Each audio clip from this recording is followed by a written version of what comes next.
Haven is myth, Nepal is real भन्ने वाक्यांशलाई सम्झिँदै नेपालमा यस्ता थुप्रै ठाउँहरू छन् जुन जिन्दगीमा एकचोटि घुम्नै पर्छ।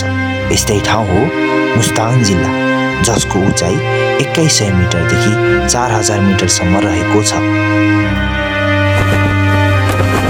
यो ठाउँ जति धार्मिक रूपले धनी छ उत्तिकै प्राकृतिक सौन्दर्यताले पनि भरिपूर्ण छ।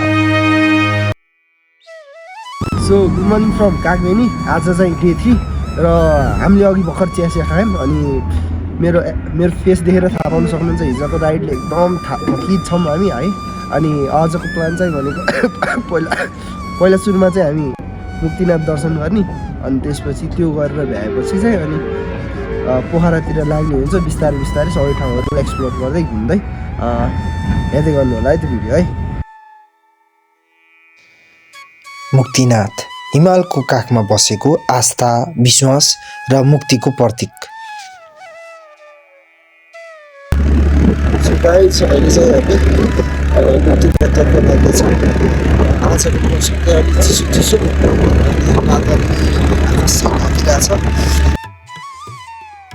यो केवल एउटा मन्दिर होइन, यो यात्रा हो। शरीरभन्दा पहिले आत्माले सुरु गर्ने यात्रा।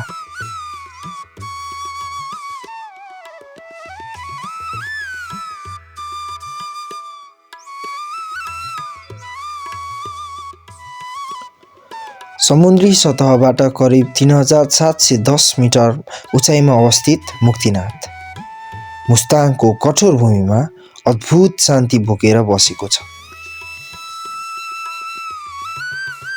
यहाँ पुग्दा सास फेर्न गाह्रो हुन्छ, तर मन अझ हलुका हुन्छ।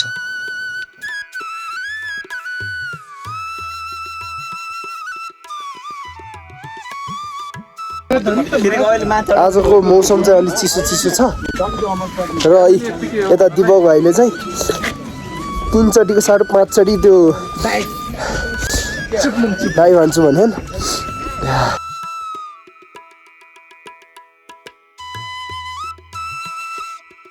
मुक्तिनाथ हिन्दू र बौद्ध दुवै धर्मका लागि उत्तिकै पवित्र स्थान हो।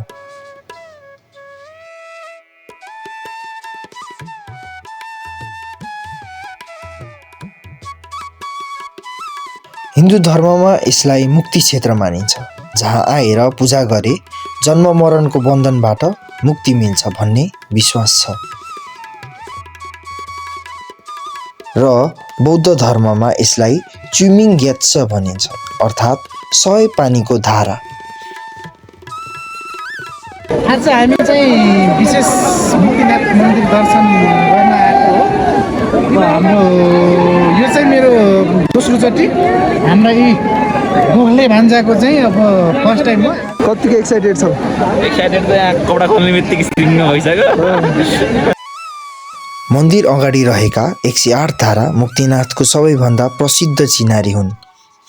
चिसो पानी हिमालबाट सिधै झरेको, त्यही 108 धारा मुनि नुहाउँदा शरीर काप्छ, तर मन पवित्र हुन्छ।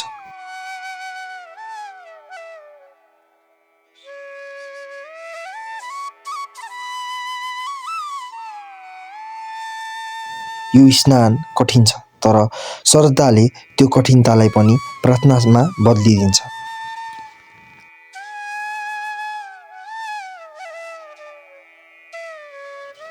मुक्तिनाथमा पानीको मात्र होइन, आगोको पनि पूजा गरिन्छ।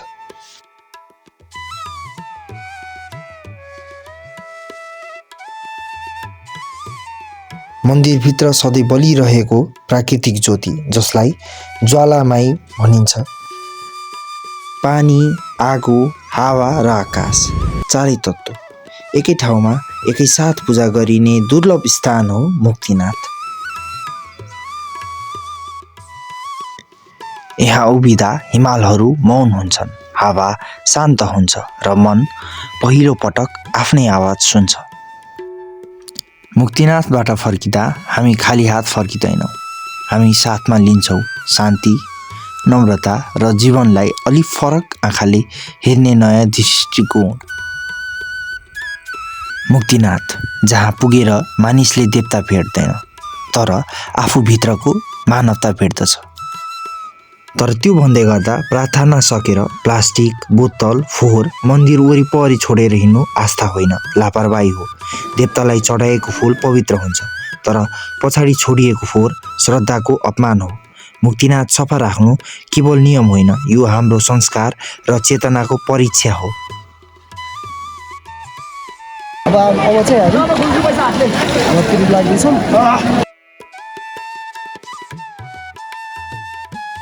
सो गाइज अहिले चाहिँ दिउँसोको 3:45 भएको छ। आजको मौसम भन्नुपर्दा चाहिँ अलिक चिसो छ होइन। अनि यता चाहिँ हिउँ परिरहेको छ हिमालमा होइन। र हामीले भर्खर खानासाना खायौँ। अब चाहिँ हामी अब आफ्नो गन्तव्यतिर लाग्दैछौँ। हामी आज बस्यौँ भने तापमानी बस्छौँ, नत्र भने सिधै पोखरा गएर हजुरलाई अपडेट गराउँछु है त। ठ्याक्क यतातिर चाहिँ होइन हिउँ परिरहेछ। गाह्रो हुन्छ नि त।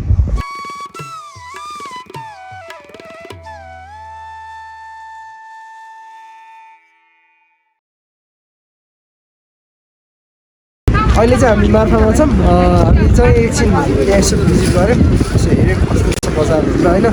अब चाहिँ हामी सिधै आफ्नो गन्तव्यमा लाग्दैछौँ। मार्फा ढुङ्गाले बनेका गल्लीहरू, सेतो घरका पर्खालहरू र हावामा मिसिएको स्याउको सुवास। मुस्ताङको कठोर भूमिमा बसेको यो सानो गाउँ सरलता र शान्तिको ठुलो पाठ हो। यहाँ समय हतारिँदैन, मानिस मुस्कानसँगै हिँड्छन्।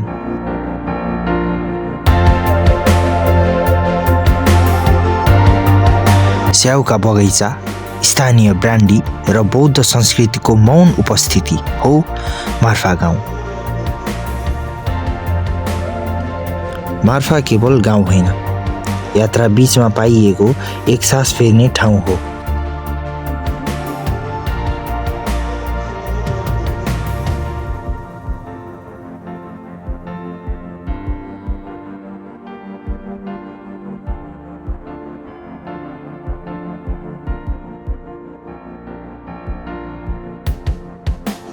सो अहिले चाहिँ हामी मालढुङ्गा पर्वतमा छौँ। रातिको 8:08 भयो। हामी बेनीबाट यहाँ चाहिँ सर्टकट बाटोबाट आएका थियौँ। हामी यस्तै 28 मिनटमा चाहिँ भनौँ न यहाँ आइपुग्यौँ। अब चिया खाएर चाहिँ पोखरा जान्छौँ। आज 11 बज्छ होला आज।